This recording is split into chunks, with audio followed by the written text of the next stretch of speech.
Ancient Egyptian civilization lasted more than 3,500 years. One of the most enduring cultures of all time.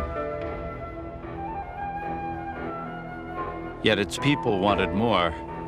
They wished to live forever.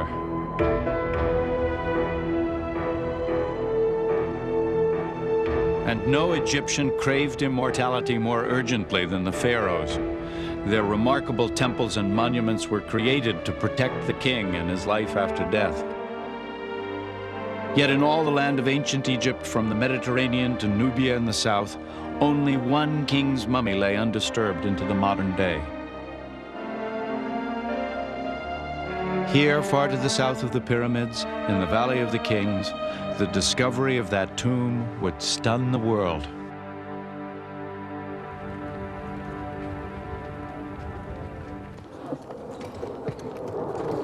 The year is 1922. Archaeology has arrived in Egypt like an invading army.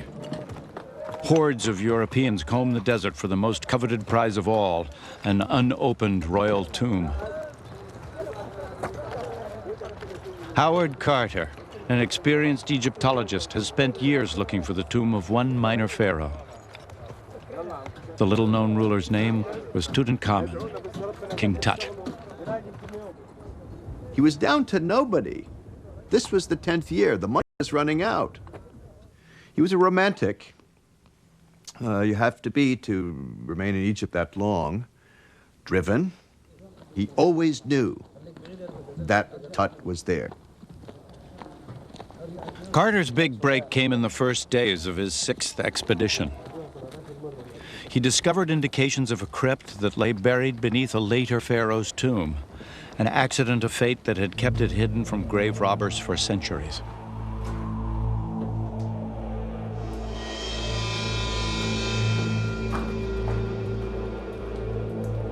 After so many years in the desert, all that stood between Carter and what could be the discovery of a lifetime was a wall sealed with plaster more than 3 millennia ago.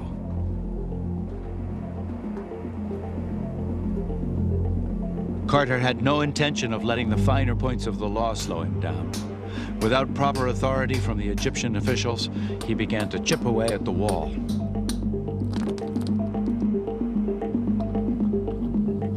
They didn't tell us so, you know.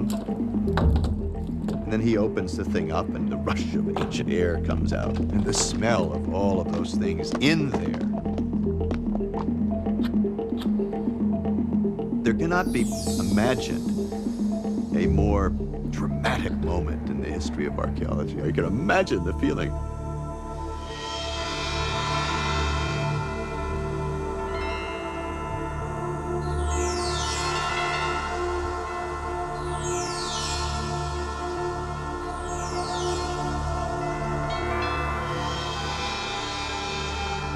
The first thing they saw were these huge ceremonial couches, the ones in the shape of the bull and the tiger, with the inlay of the blue glass still preserved.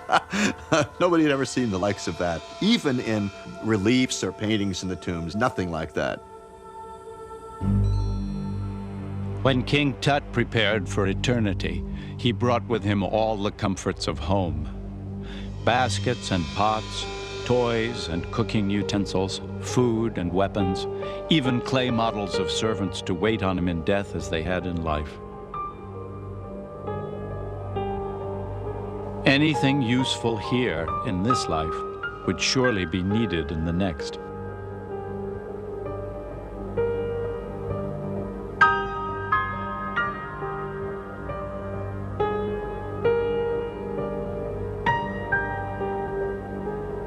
But about the king himself, very little is known. Only that he was 18 or 19 when he died and that he had a young wife. Even the mummies of 2 babies, also found in the crypt, remain orphans of the mysteries surrounding the young pharaoh's life. But one thing was clear. Tut's tomb was designed as a gateway to eternity, a storehouse of sacred and magical items for his journey into the afterlife. You have weapons that nobody ever knew existed. You have fine bows. You have a piece of steel on his heart, the most precious place. In the deepest level of King Tut, they found a piece of steel, a little tiny miniature knife in steel, which was considered to be more valuable than all the gold that they found.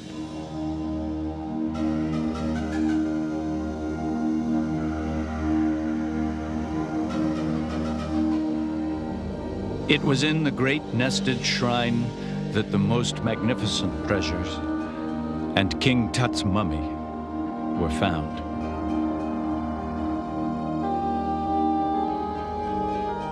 The innermost of 4 ornate coffins was solid gold.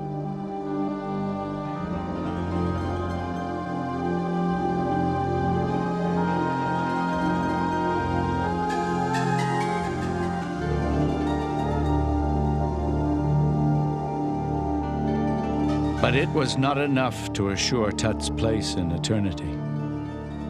His mummy was shattered as soon as Carter unwrapped it, searching for the king's jewelry.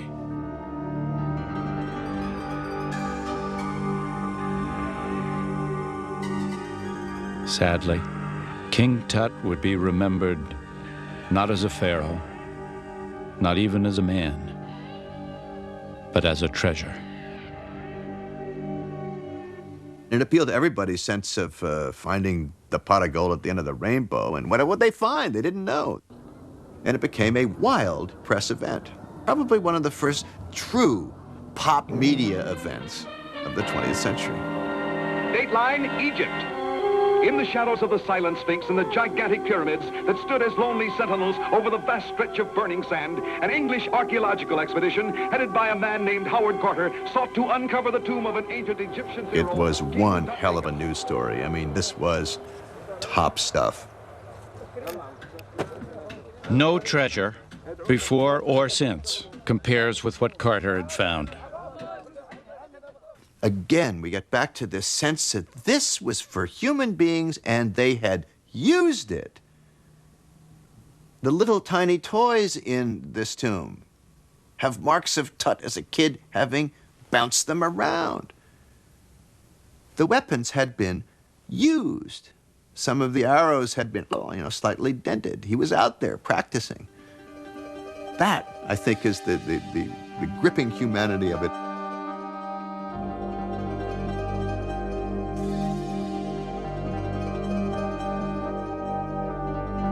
When you see the portraits, when you see in King Tut this lovely golden throne where the young king and his bride, same age, 13 or 14, having a good deal of fun. They obviously love each other. One is touching the other in the most affectionate way.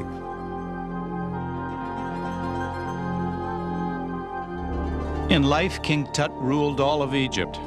In death, he aspired to an eternal life as lavish as the royal court he left behind.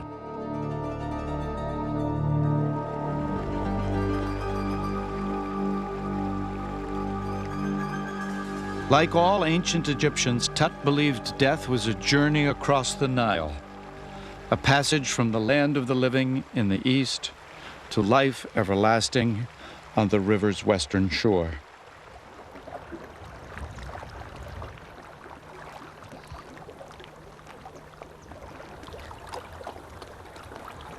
The Nile, it was the soul of Egypt, the sacred link between the land of the living and the land of the dead.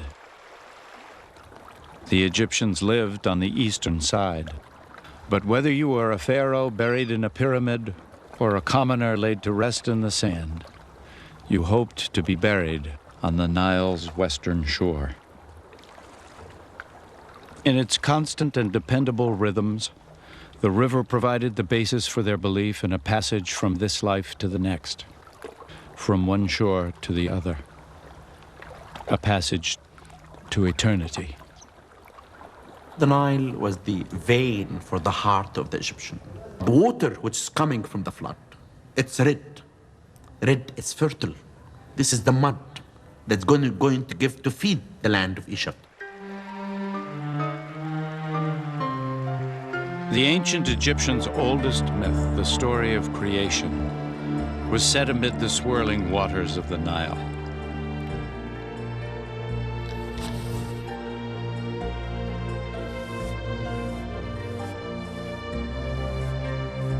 In the beginning, it is the great god Horus, the falcon god, that brings power to the pharaohs. Horus is the god of the skies, but he invests the pharaohs with dominion over the land and the people. On temple walls, the faithful commemorate the power of the Nile, the source of all life and the path to immortality.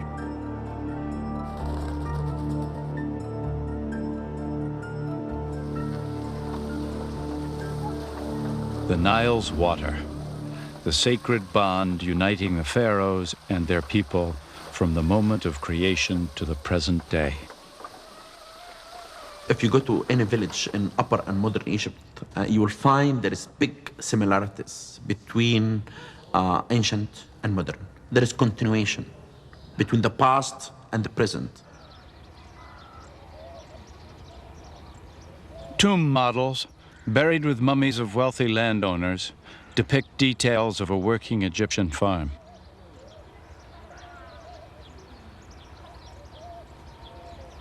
It is a rare glimpse into the texture of life 4,000 years ago. But the lives of the pharaoh and the farmer had little in common beside their desire for eternal life, and no element separated them more than stone.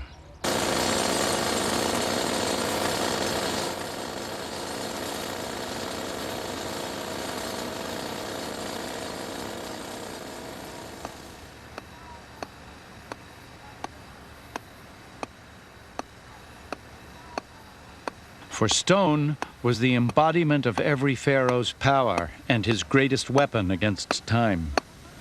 The overriding mission of each new king was to secure the quarries that would provide raw material for monuments to his reign.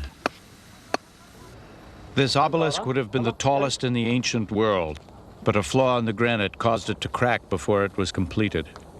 How its massive 1,200 tons would have been moved and raised into place remains a mystery.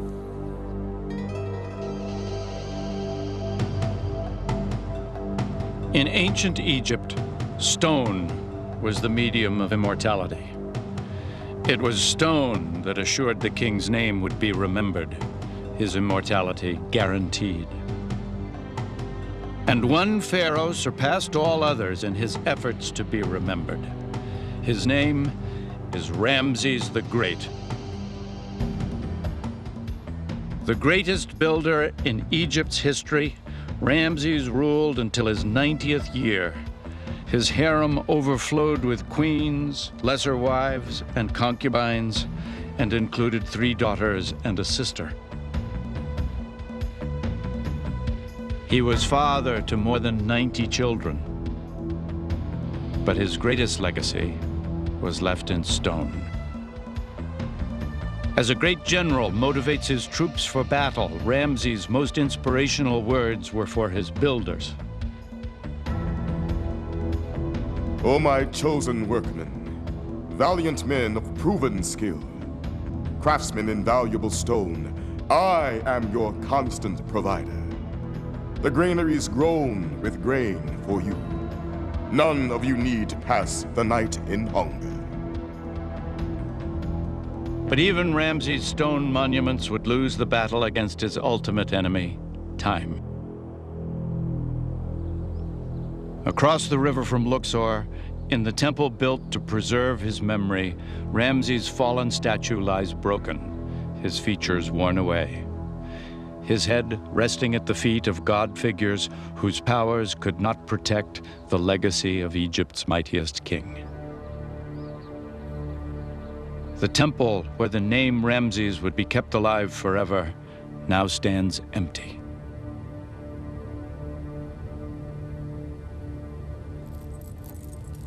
What became of Ramses' treasures? Where are his worldly goods? Where is his golden mask?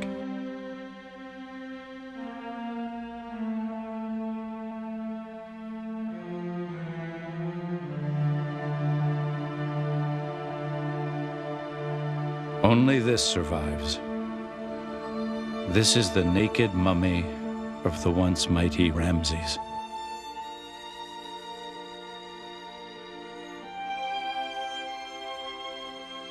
His body bears witness to a fate Egypt's mightiest ruler could never have foretold.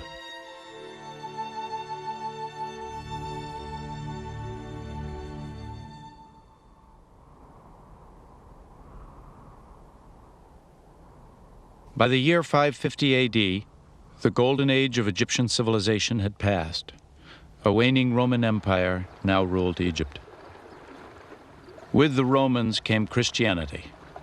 The ancient faith in reincarnation and immortality was banned. Still, one last bastion of Egypt's ancient knowledge and beliefs remained. This secluded shrine named the Temple of Philae. Inside these walls, priests kept the ancient faith alive. They still prayed to the goddess Isis, mother of Horus, the falcon god, and still practiced the rituals that promised immortality. Only in the Temple of Philae were the mysteries of the ancient gods still respected and revered.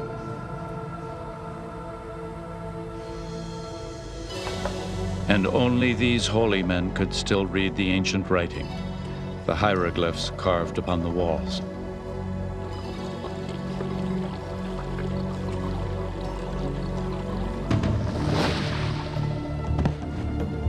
Finally, this last remaining outpost of Egyptian civilization came under attack.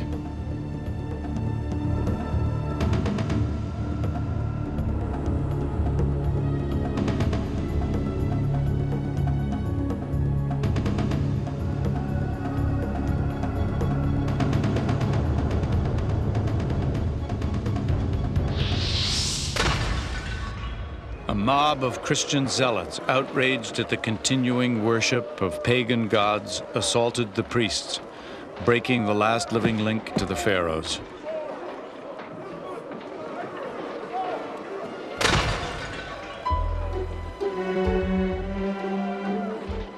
The priests were killed or scattered. They took their knowledge of the hieroglyphs to their graves.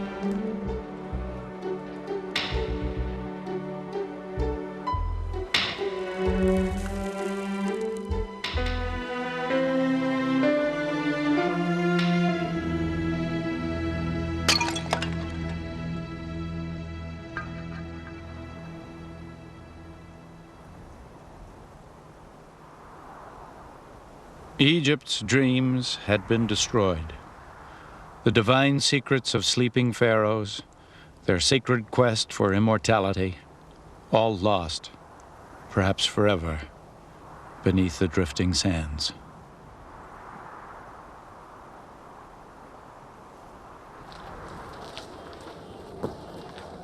The silence lasted 1,300 years.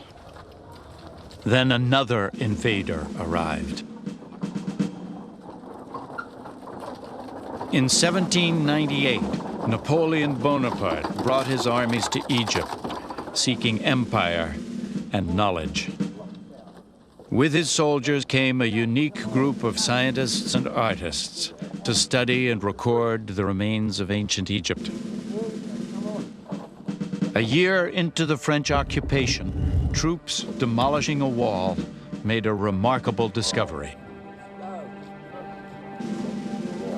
They stumbled upon one of the most significant archaeological finds of all time, the Rosetta Stone. The Rosetta Stone is one of those wonderful chance archaeological discoveries which change history. Without accident, archaeology would never have happened. All the greatest discoveries, many of them have been made by accident. Literally the moment it arrived at the French Institute in Cairo, the experts there recognized that this really was the way in which it might be possible to decipher hieroglyphs because there was Greek on the stone. The Greek was the key, for carved above the Greek inscription was the same message in the forgotten hieroglyphs of ancient Egypt. Because Greek was known to scholars, it provided the key to decoding the language of the pharaohs. Now, thousands of years of ancient Egyptian writings could be translated. After centuries of silence, Egyptian voices could be heard once more. As to any flooding on our land, it is you who are cultivating it, and you who are responsible for it. Work hard and be careful. If my lands flood, woe be to you. The letters of the Kanakite. One having a wound on his temple, treat the ailment with a poultice of fresh meat the first day. Treat afterwards every day with grease and honey until he recovers. The surgical papyrus. The sound of your voice is sweet, full like the taste of date wine.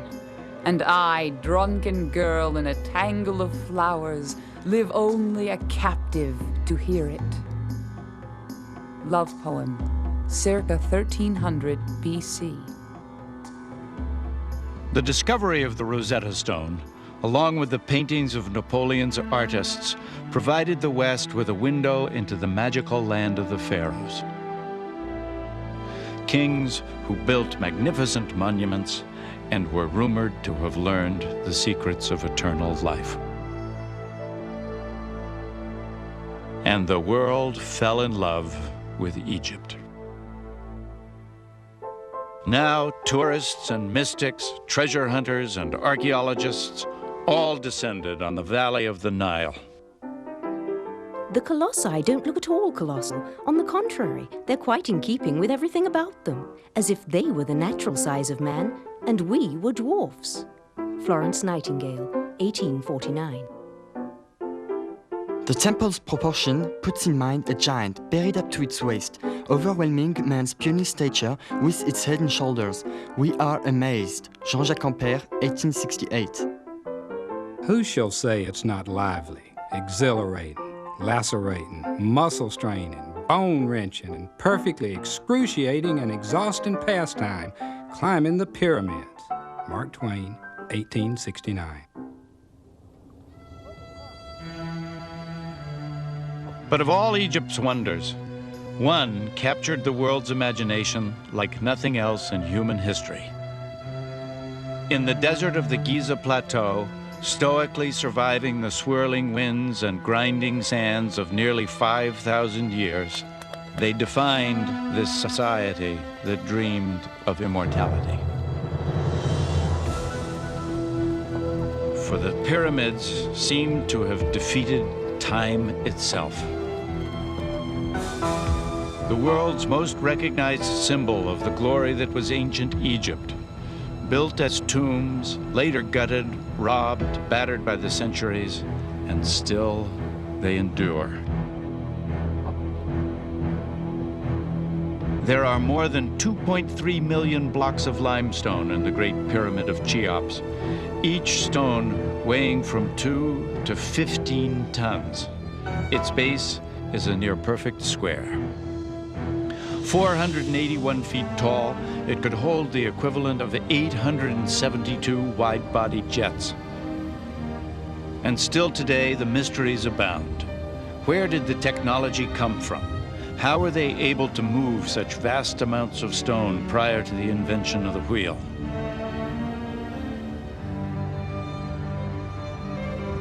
Perhaps most intriguing of all, who could have imagined all this possible?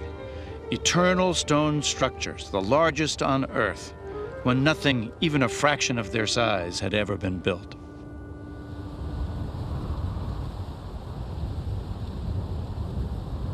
The answer lies 9 miles south, among the old kingdom tombs of Saqqara and the step pyramid of King Djoser, the very first stone building in all the world.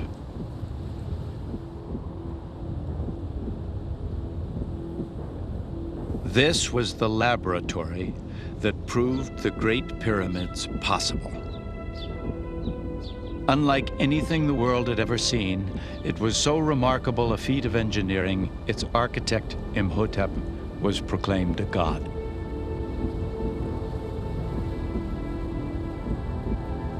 Originally designing a simple, low-slung tomb called a mastaba, Imhotep wasn't satisfied.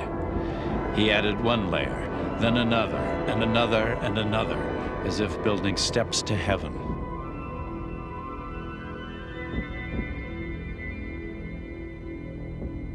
He also tunneled deep into the earth, creating a labyrinth of chambers, galleries, and corridors designed to keep the king's true burial site secret and to protect the royal mummy from grave robbers. Down dark, twisting passageways, at every turn, in every detail, what Imhotep accomplished seems overwhelming still. There is no scientific explanation given to the public to tell them how the pyramids was built. They never left a papyrus roll or a description in a stone to say how they did it. Today, it takes a 350 horsepower diesel engine and hydraulic lifter to pick up this 7-ton granite slab. Many of the building blocks in the Great Pyramid weighed more than twice as much. Although no description or narrative account has ever been found telling how these massive stone monuments were created, this tomb drawing contains tantalizing clues. It shows the 160 workers needed to move a single statue. How many more must it have taken to build a pyramid?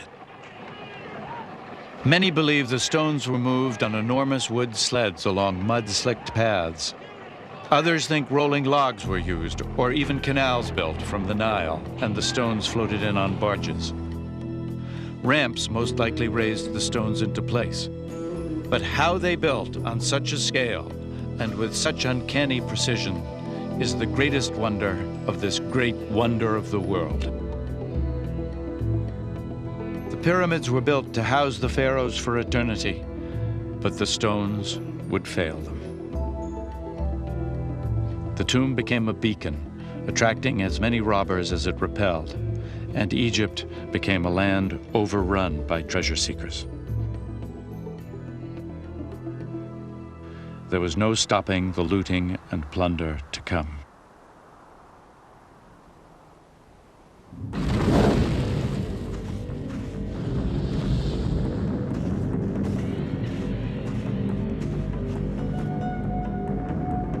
A pharaoh's tomb was designed to protect his treasure and provide his mummy safe passage through eternity.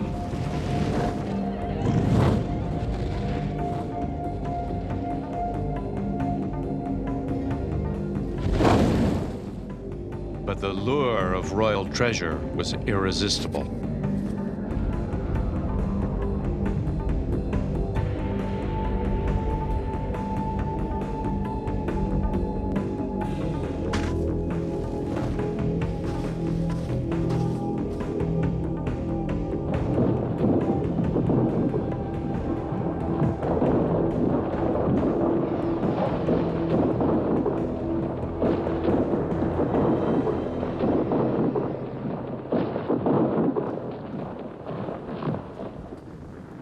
Despite the royal architect's best efforts, the tombs were violated.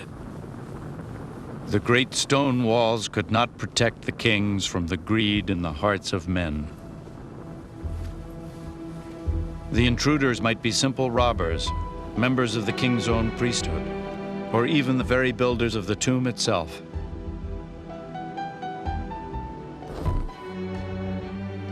Actual trial transcripts found on an ancient papyrus reveal their greed.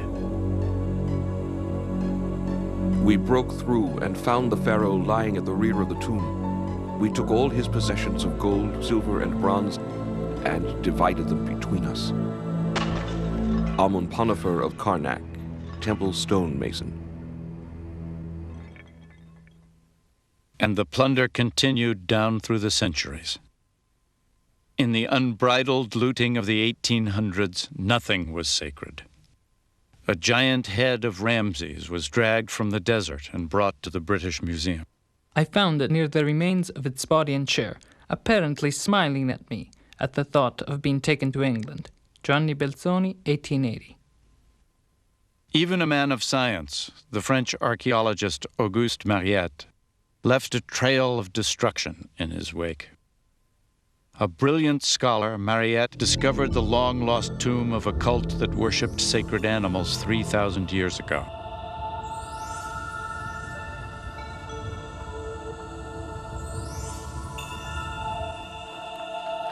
Deep under the ground in Saqqara, a maze of catacombs contained massive stone coffins that once held mummies of full-grown bulls.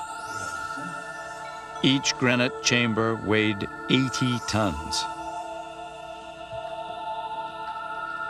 And yet they too had been robbed, the lids pried open in ancient times by a force Mariette could not even begin to comprehend.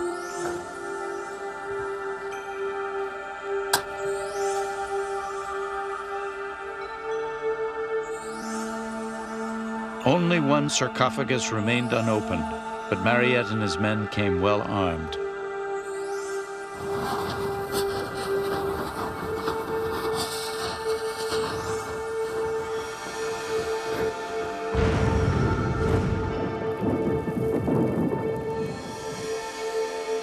Mariette was a product of his time, as greedy for treasure as for knowledge, shamelessly indifferent to the desecration he would cause the sacred tombs. In the raw pillaging days, it was just, hey, let's get the biggest kind of stuff we can, and they blasted it with dynamite to get it out, and they dropped it in the Nile by mistake when the winches didn't work, and all sorts of chaos. They would take dynamite and set it at the edge of the pyramid. Wham! Just let it go to see, is there a hole in there? Is there next to a burial chamber, and so on. Despite the best efforts of Egyptian authorities, illicit excavations continued. The most persistent offenders lived here, in Kurna, the village of the robbers. For generations, unscrupulous dealers came from all over the world to Kurna to purchase pieces of Egypt's past. A booming black market flourished in these narrow streets. In Kurna, trade in ancient treasure became a way of life. As a young man, Hussein Aboud al-Rasul often dug for illicit artifacts. Kurna is built above a lot of artifacts and antiquities. No one really knows how much is buried underneath here. There are hundreds of tombs which are as yet unopened and undiscovered. But all the villagers, no exception, know the value of what they are living above. And whenever anyone can sell something, they do.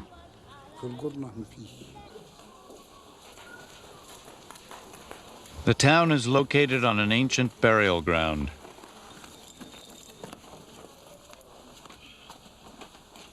Rumors spread of looters' tunnels, but more likely these were the long since robbed graves of minor nobles and even commoners. The village of the robbers earned its reputation, but the worst looting was not the work of amateurs. This is plunder with a pedigree, plunder in the name of art and science, plunder to fill national museums all over the world. Museum curators are trained to acquire. They do three things. They acquire, they exhibit, and they publish. And the sexiest thing is to acquire. And the resentment of people living in the countries that were being pillaged finally got to the point where it had to be taken seriously by the industrial powers, who were the collectors. We don't want any more of this theft. And you people who are the scholars, you people who are the curators, you're the ones that are egging them on. You're contributing to the criminal behavior by saying, we'll buy anything in sight. And they could never get the runners. You can't get the night diggers. But you can sure get the people who say, this is our newest acquisition, and put it on a pedestal in New York or Berlin or what have you. It gets pretty embarrassing. The Egyptian civilization does not belong to Egypt only, but belongs to everyone all over the world. We as Egyptians are guardian to this civilization. And this is why all of us, Egyptians, Americans, Europeans, has to cooperate in stopping this crime. Protecting the country's rich heritage is now the job of Egypt's Antiquities Police. From his Cairo headquarters, Colonel Mekhled leads a skilled unit of investigators, perhaps the best in the world at what they do. Any theft, large or small, constitutes a threat to our culture and heritage. It's a heavy responsibility. We aren't just fighting crime, we're protecting our past. I love this culture. When I hold a statue in my hands, I'm holding a piece of my heritage. I feel the continuity between the present and the past. But despite the best efforts of the Antiquities Police, the plunder continues. In 1992, a secluded temple was descended upon by a daring gang of thieves. Their target, one of the temple's most important and imposing relics.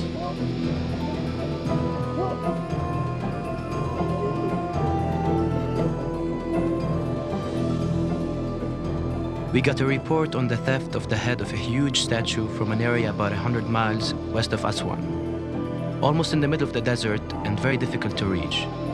This was a hugely important piece because it was a statue of Ramses the Great. In cases like this, everybody in the department, regardless of rank, pulls together to solve the theft and retrieve the stolen artifacts. Colonel Mekhled's team eventually captured the thieves and recovered the stolen head.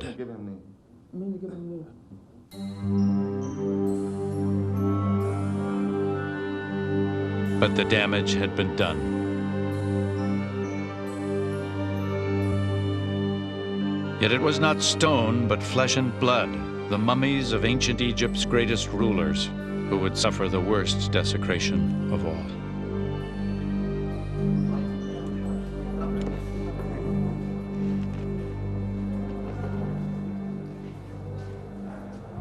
The pharaohs have not been left in peace. The fate of this mummy is not uncommon, only its ancestry is. This is the mummy of Tutankhamun, King Tut. Over the years, he has been rudely manhandled. But mummies suffered far worse indignities. They became the objects of bizarre rituals and beliefs. In medieval times, pounded up ancient Egyptian mummy was considered to be a powerful medicine, to say nothing of an aphrodisiac. Pounded mummy was worn by the King of France in a leather pouch on his belt. A thriving market in what was called mumia developed throughout Europe, and there were numerous instances in the late 18th and early 19th century of people throwing mummy unwrapping parties, and groups of doctors and scientists would get together and they would throw a reception and they would formally unwrap the mummy. And the collection of mummies from there became big business. For over 1,000 years, human beings have been treated as display pieces, historical oddities, props for cheap magicians.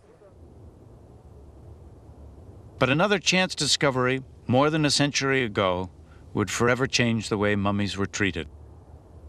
Ironically, the astonishing find was made above the town of Kurna, the village of the robbers. Here, in a cave, lay the coffins of 32 kings and queens, including the mummy of Ramses the Great.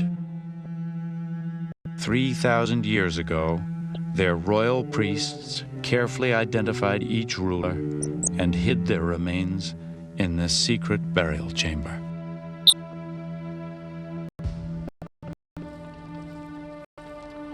For their own protection, Egyptian authorities now removed the royal mummies from their tombs.